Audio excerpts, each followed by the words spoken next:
Vietnam has had a turbulent history.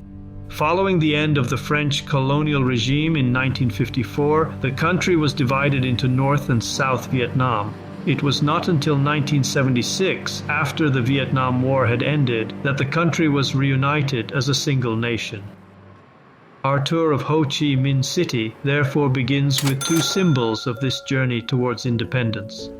We start at the War Remnants Museum. It began its journey in 1975, just months after the end of the Vietnam War. Originally known as the Exhibition House for U.S. and Puppet Crimes, the museum was created with a clear purpose: to document the realities of war and to preserve evidence of the suffering endured by the Vietnamese people.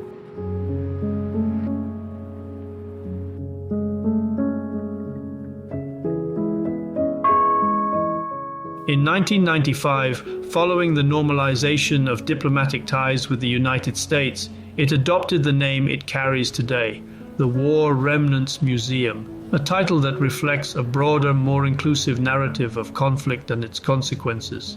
Inside, visitors move through a series of powerful permanent exhibitions. Of course, there is the Gallery of the Vietnam War, known locally as the American War, and the earlier First Indochina War.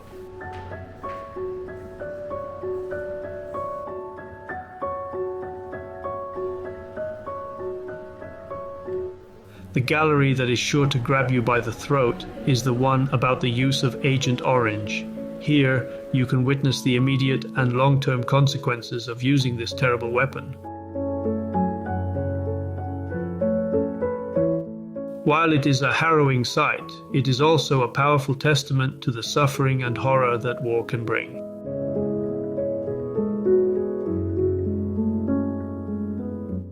Other galleries explore the global anti-war movements that rose in solidarity and the work of war photographers who captured moments of courage, tragedy, and resilience. Throughout the museum, the focus remains clear: to honor the human cost of war. Some exhibits are graphic, others deeply emotional, but all serve as reminders of the profound impact conflict leaves behind. Today, nearly 1 million visitors walk through its doors each year, making it one of the most visited museums in Asia. Our second symbol is the Independence Palace, today known as the Reunification Palace. Its story begins in 1886, when the French colonial administration erected a grand residence for the governor of Cochinchina. By 1955, as the state of Vietnam transformed into the Republic of Vietnam, the palace took on a new role: the official residence of the South Vietnamese president. It became the political heart of a nation struggling to define its identity amid growing conflict. In 1962, rebel pilots launched a daring attack, bombing the structure in an attempt to overthrow the president.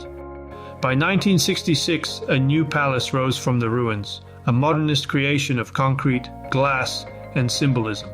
It became the nerve center of South Vietnam during the Vietnam War, a place where decisions were made, strategies devised, and history shaped. Then came the morning of April 30th, 1975.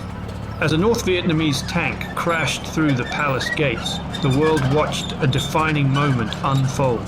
The war was over, the South Vietnamese government collapsed, and the building that once represented division now became the emblem of reunification and was consequentially renamed the Reunification Palace.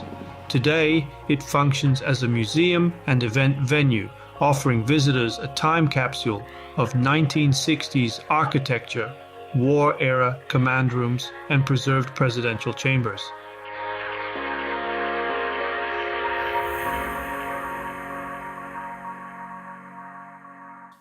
After this rather intense history lesson, it's time for something a bit more light-hearted.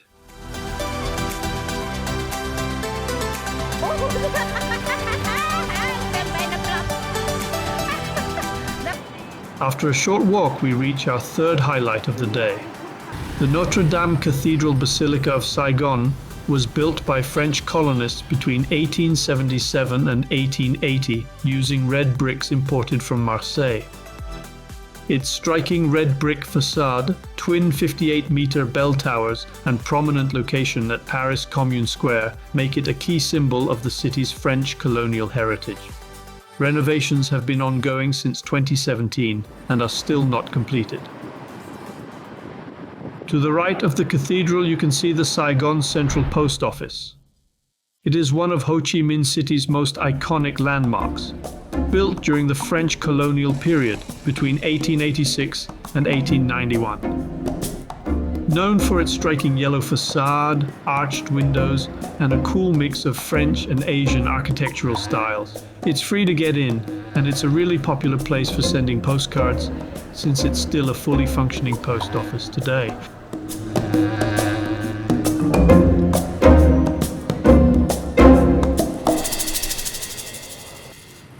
Next, we go to the Saigon Book Street, located between the Notre-Dame Cathedral and the Saigon Central Post Office. It is a peaceful pedestrian street filled with bookstores, cafes, reading spaces, and cultural displays. Stretching about 100 meters, it offers a calm, shaded escape from the busy city while hosting literary events, book launches, and exhibitions.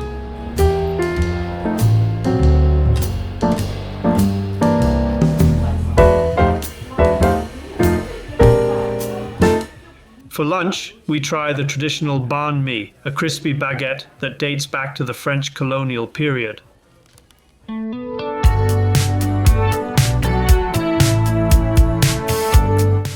Feeling re-energized, we stroll towards the lively pedestrian boulevard of Nguyen Hue Walking Street in District 1.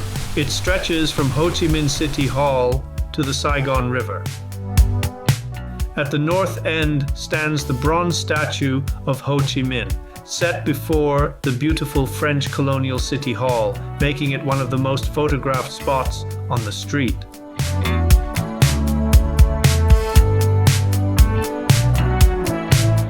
While we were there, preparations for Chinese New Year were in full swing, with much of the boulevard decorated for the occasion.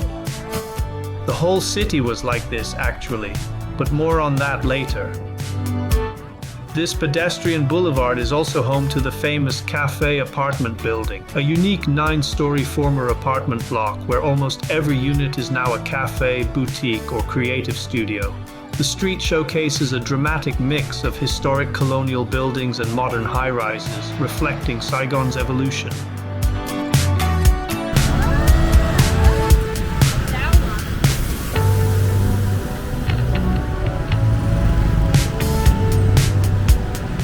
We continue our walk to the Saigon River, taking the time to soak up the city's atmosphere.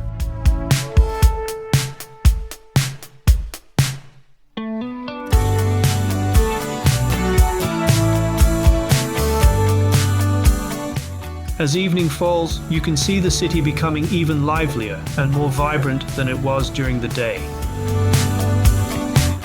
And that's it for our first day in this city. We're heading to bed early as we're setting off super early tomorrow for a day trip to the Mekong Delta. We hope you'll join us, and we'll see you again in the next episode.